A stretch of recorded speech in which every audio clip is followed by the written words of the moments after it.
வரவேற்பு ஒரு கல்யாணம் அமுக்கிட்டே இருக்க நீர் அமுக்க கூடாது, ஓடிட்டு இருக்கு. அப்படியே போய் ஓடிட்டு இருக்கு.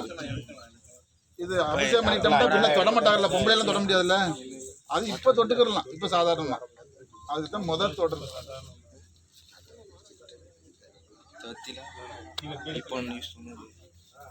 நல்லா இடு, தெரியல சாமி தெரியுற மாதிரி.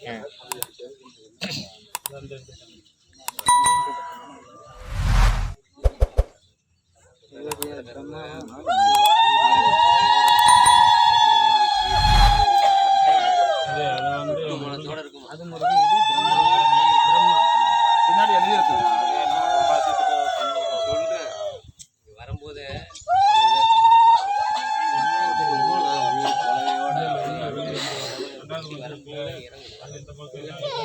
வந்தியில உள்ளது, வந்தியில உள்ளது கோயிலுக்குள்ள சிலை இருக்குல்ல, சிலை இது கருவறைக்கு உள்ள வேறு அதுக்கு வெளியில வந்து பாலமுருகனு பாலகன். அப்படி இந்த பிரம்மனு அந்த துர்க்கி அம்மை இதெல்லாம் வந்து கோயிலை சுற்றி வரும்.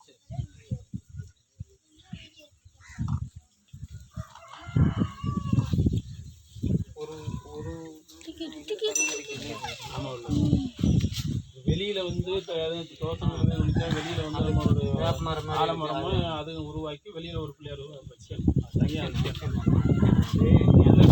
இருக்கவும் சரி. அதுக்கு அப்படி கொஞ்சம் வெளியவா இல்லை இல்லை, ரெண்டு பாலமுருகனும் பாலகணபதியும் உள்ளதான் கருவறை.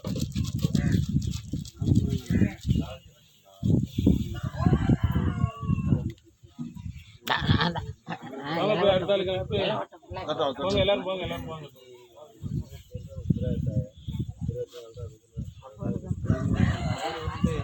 அங்கே அந்த செஞ்சவங்க எல்லாருமே லயனா செஞ்சு எல்லாருமே தொட்டு வச்சுருக்காங்க. இல்லை அது அந்த பூஜை ஆரம்பிச்சாச்சுல, இன்னொன்றும் பிரச்சனை இல்லை. லேட்டான ஆரம்பிச்சாச்சு. மேலே எடுத்து வைக்க சொல்லுங்க.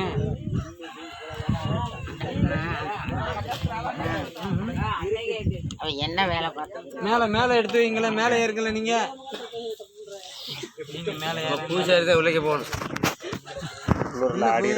கருப்புக்கு கருப்புக்கு மேலே கருப்பு போய் வச்சா அதை செய்ய முடியும், வச்சா அனத்த கூட முடியாது. மேலே ஏறி கண்ணை கட்டியிருக்கு, அவுத்து வெளியில காட்டினாரு. ஆனா மேலே ஏறி சந்தனங்கம் வைக்கணும்ல. எப்படின்னு நீங்க ஏறுவீங்க.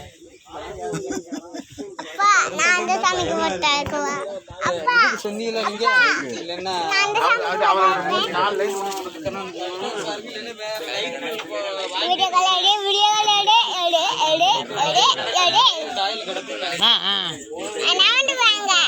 அது வாங்கி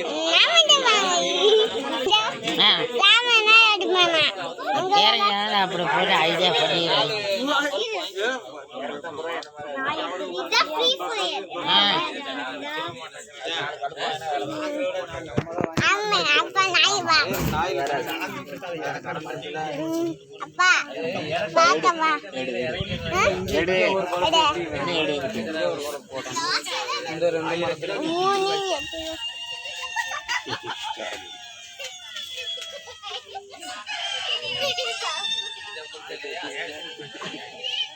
இந்த அம்மன் சிலை தானே இருக்கா? அப்பா